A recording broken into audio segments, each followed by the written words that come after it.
Баршаңызға сәлем достар, жұма күнге оңай шелпектер пісіреміз. Алдымен жылы сүтімізді, жылы суымызды, тұз, қант және ас содасын құйып араластырып аламыз.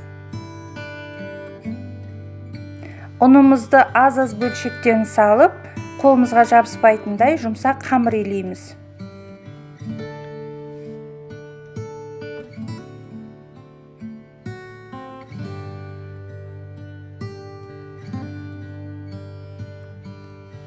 Қолдарыңызға жабысып жатса, аздап сұйық майдан құйып, тағы да бір-бір илеп жіберсеңіздер болады. Дайын болған қамырымызды бетін жауып 10-15 минутқа демалдырып қойып қоямыз.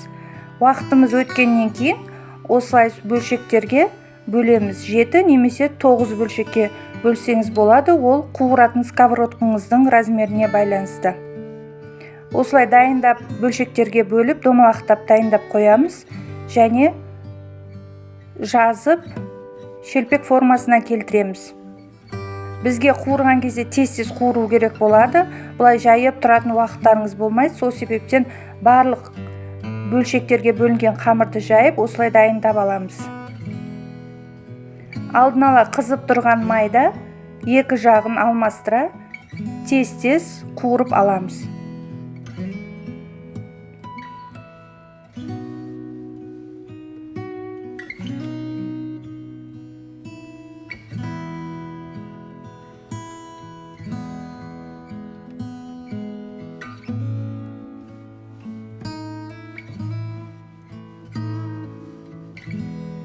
Піспей қалады деп қорықпаңыздар. Қамырымыз жұқа болғандықтан өте тез піседі.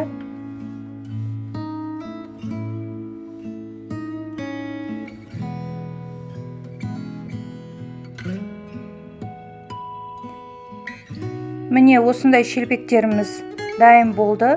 Өте жұмсақ, тез бөлінеді.